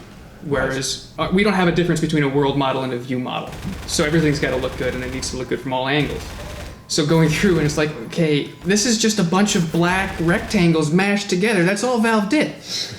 You know, and trying to interpret that and then add detail to it. You see it from this view, and it's just, there's some stuff that are like projected on there that if you look at it from the side, it's all stretched. Because you're made to be seeing it from this view. And then you look at the world model that you see in like third person and you compare it with the first person model, they're totally different. How do you figure out what's going on there? And it ends up being like, you know, we'll troll through Google and end up trying, this is the label that they used for this part, I found it. Yeah. You know, you sort of puzzle this thing together and then you end up with something that looks, you know, it feels like the original but looks current gen and more detailed and involved. We released, I forget which update it was, but it showed like our first weapon animations. We made one change to the animation where in Half-Life 2, Gordon holds a handgun with one hand, which if you've ever shot a pistol, that like does not work. Like you'll recoil all the time. So our animator's like, okay, I'm gonna have him grip it with two hands, you know, that makes sense. And oh my god, everyone was like, that's not how it is in the game, you know, like you gotta go back to one hand. So we kind of like went back and forth on that for a while, and eventually we're like, okay, we'll go back to how it was, where he's just holding it in one hand. But very minute stuff like that, if we don't catch it, the community will catch it when we release the update. And so it's a nice kind of feedback loop for some of that stuff to get it exactly right. And you guys are receptive to that, like that type of criticism? You don't? I think we're receptive to that because again, it goes back to it's not Half-Life 3, it's Episode 3, right? Yeah. Gordon doesn't suddenly decide to hold a gun differently from one episode to the next. You know, he doesn't see Eli die and then suddenly he's like, I got to hold the gun like this. You know, it doesn't make any sense like Business that. time. Each of the episodes added their own flavor. Episode 1 focused on you playing alongside Alex. Episode 2 introduced a new enemy and had larger areas that you could cross in your buggy. The fresh Arctic environment was sure to give the team some sort of creative license to add their own flavor to the series. So how about a remix of an old favorite? I think it was in the script. I think that was what first inspired it. The idea of like an Arctic version of a head crab, because it was like some of these characters are going to be in the Arctic. You know, head crab is pretty bald, like it's just skin. We started playing around with like how would they look if they froze. Like maybe they would just be frozen in the snow and then you can like break them. But then something I think came up. I was like, well, what if we kind of modify it to be like a polar bear in some sense? So like the skin is dark like a polar bear skin. It's got like matted, gross, like yellowish white fur on the top. And it's like adding just fur on it or adding just hair on it would be enough that it still is an iconic thing. It still has the same like silhouette, the same shape, but it just sets it in that environment perfectly. So I just kind of quickly sketched up this like little photo bash of a head crab with, he's got like crab, like the front claws are a little bit more crab-like. They have that texture. The skin is a little bit darker, and the fur is a little bit more like gross and matted, like blood on it and stuff like that. And then when it got put in the update, like it didn't get like, I mean, I wasn't expecting it to get any like negative reaction, but it didn't get like any negative, like almost none. I mean, it's pretty clear that like, you know, in comparison to all the other Zen life that is in the Half-Life universe, the head crab is something that like is changing, like, or at least in Half-Life 2, there's multiple variations of head crabs, right? So we took it a step further and we're like, well, if anything is going to be changed in the Arctic, it would be the head crab, you know, because it's this like bald little thing, and you know, does it really survive in these like harsh temperatures? So we're like, well, yeah, you know, if we're to use head crabs as a, you know, if they're still weaponizing head crabs, the Combine, then they're going to want to make it in an environment that can, you know, resist the cold. Yeah. So yeah, that's what you know, we have it in our internal sort of lore that they've done experiments, and that's how they've sort of evolved these head crabs into the hairy, furry version of themselves. And with that comes some different variants in how they play, because each head crab variant has a different sort of zombie variant that goes with it, and you know, it affects Gordon in a different way, you know. And so we've kind of played around with that while still trying to keep it, you know, within the sense of what makes sense, you know, and nothing that's truly too far out there. During the first 12 months, they built their source-mimicked engine and focused on establishing their distributed workflow. The team is taking the project slow and steady and plans to work on Project Borealis for a number of years. The next phase involves creating assets and building out a public A/B test tech demo set in a snowy version of Ravenholm. The road ahead is long, but their hope is that all their hard work will result in something very special for fans. There's a lot of self-inflicted pressure, you know. We inflict our own pressure on ourselves because ultimately we don't want to be another Valve, in the sense that we become this project that, okay, now this is the Episode 3 project, and suddenly people transfer their expectations of what they wanted Valve to do to us, and you know, we're doing this as a volunteer. So I think there's certainly, for me at least, there's some pressure there. We all are here because we're passionate about Half-Life, and we're passionate about making a cool and exciting and fun Half-Life experience.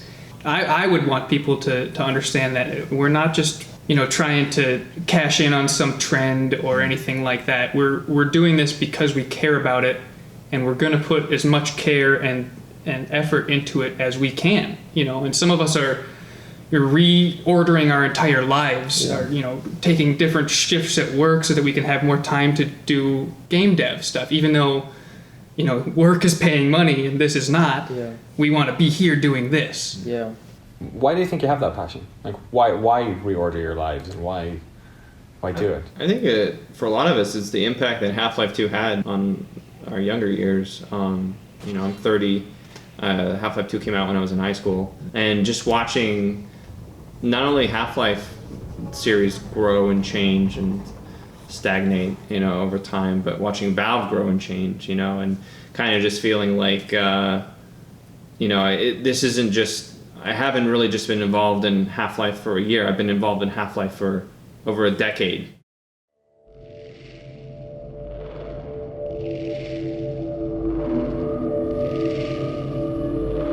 Is that what this is all about? Closure. The fact that 11 years ago our favourite game ended on a cliffhanger. That seems to be the prevailing thought of Half-Life fans around the world, but after talking to all these people, I'm not so sure anymore. This community is like nothing else in the world of video games. It not only supports some of the biggest fan projects in the industry, but online groups like Lambda Generation, news channels like Valve News Network, and dozens of mods that are still being played actively right now, 20 years after the launch of the game. So you know what I think this is all about?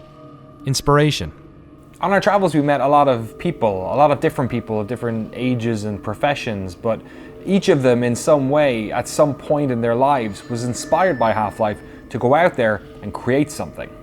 A mod, a game jam, a website to help fans watch their favourite game, a new method of reporting on games, or an entire company. And perhaps the most peculiar part of all of this, at least for me, is that in trying to find that answer, I'd effectively stumbled into the exact same creative process as those people. When Valve didn't get back to us, there's no reason why I didn't just go and do a documentary about a different game. There's no shortage of games for us to do work on. But there's something about Half-Life that just inspires people to create work around it. And I get it for the programmers. The lineage of modding that exists in this game's DNA has inspired loads of people who wanted to work in game design. But I'm bad at programming. I'm not good at that stuff. What I do is video, and even still, somehow it managed to inspire me to go out and make something. And the more I think about it, and the more I sort of analyze Valve's peculiar decade-long radio silence, the more I think that the fact that they aren't really taking active ownership over Half-Life, and the fact that they haven't talked about Episode 3, it's kind of a gift. The creative vacuum left by Episode 3 has kept this community alive, and with time, allowed the fans to take ownership of the game, and to continue to create beautiful new pieces of art, born from a love of Half-Life, but new, different, exciting, and transformative. I'm satisfied with the games that we've gotten since Half-Life 2 Episode 2. You know, like, most of the Assassin's Creed games have come out since then. Dead Space came out, Dark Souls came out. Like, there's plenty of games that have been around for over a decade now that were rich experiences in my life. I don't need Half-Life 3. You know, it doesn't hurt me for there to be no Half-Life 3. Would you be disappointed if it came out in a way? Maybe, yeah, because now I've put all this energy into making my own Half-Life 3. Now the IP holders are gonna, what if they make something I'd feel like mine had been stomped on? I don't know. The one thing I was very worried about when I started the jam was that people were going to make games slamming Valve for not making Half-Life 3. Right.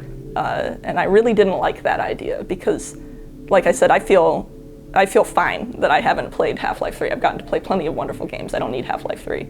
But those people wanted to make Half-Life 3 and they were stopped for whatever reason, for company reasons or finance reasons or internal politics reasons. They wanted to make Half-Life 3 and they couldn't. And I don't think it's right for us to harass them for not making it. They probably wanted to make it really bad, you know? And I was worried that people were going to make games that were bitter or angry or negative, and I'm very glad that people didn't. It is true that digital interactive entertainment is not merely the newest medium our species has created, but the first time our species has been able to create a medium where the audiences we're entertaining are affecting the experience. They're participating. It is interactive by definition. And we are at the very dawn of that. And I don't think the world will be the same. And I don't think the human experience will be the same. But we are just at the beginning of that, and we're just figuring it out. And we got to be here. Are we at a point where it's hard to come up with new ground to stomp on in first person? I think you're always thinking that it's hard to come up with something new, right? But then someone will think of it or find it, and we'll all go, "Oh my God, how did we not think of that?" Right. Yeah, I guess my kids have probably never played Half-Life. I know they've played Portal and things like that, but right. I don't know that they've ever played Half-Life. What's it like? I'm gonna have to go home and fix that tonight. I think I'm on the side of maybe it's okay if there's never a Half-Life 3. Maybe the absence of Half-Life 3 is more important than what it could ever actually be. Right. Because in the end, it'll just be this first-person shooter in an age where we don't really play single-player first-person shooters anymore. Like, if Half-Life 3 came out, would it be an open-world game now? Because that's kind of what the FPS was. That's our modern equivalent of the FPS culturally, right? Will it be on our phone? Because that's what'll appeal to today's audience, right? We'll have microtransactions, will they sell season passes? It's just... 100 Gordon Freemans drop onto an island. Yeah, 100 Gordon Freemans from like a giant manta ray or something, right? Like what would... It's really difficult to imagine how current industry conditions would change what Half-Life 3 is, because the industry is so different from 2004 or 1998. It's a huge part of sort of my story and the legacy of covering that company and that game. I think we all hope that they're going to make new great things, and whether those are Half-Life branded or not, I think we just want more games from Valve. But look, now that Campo Santo's there, they're doing the Valley of Gods, which I'm really excited about. Whether it's branded Half-Life or not, I think we just want those magic moments again. But you know, a lot of people that made those games have gone off and done other things, and it's, you know, something new. And Portal was a great example of Valve bringing in new talent to, you know, work with them to come up with something new. So that's why I'm excited about Campo Santo, because the Valley of Gods, that trailer looks incredible. And from what I've heard, that game is only getting sort of bigger in scope now that it's inside of Valve. So, you know, that's the one I think, to me, you know, could that be the next Half-Life level sort of experience coming from Valve? We'll see. Maybe the G-Man will wake up Gordon once again. There'll always be a part of me that hopes that one day that will come true. But no matter what Valve does or doesn't do, the legacy of this game will continue to radiate from that blast chamber in Black Mesa. The world of first-person games was changed forever, and so too were the lives of fans and creators all around the world. The more time moves on, the fewer of us there'll be that remember how important Half-Life was, and its influence will exponentially decay. But no matter how small it gets, I'd like to think, at least, that it'll always be there. The fact that Half-Life 3 is not going to happen means that we can pretend that it belongs to us now. You know, like, we put in, as a group of people, more effort into imagining what it might have been, I suppose, than the limited number of humans at Valve were able to do even in 10 years. You know, even if they did it all day long, there's millions of us out here imagining what it could have or should have been like. And the fact that we're pretty sure it's not going to happen now, I think, has given people freedom to make their wishes real, I guess.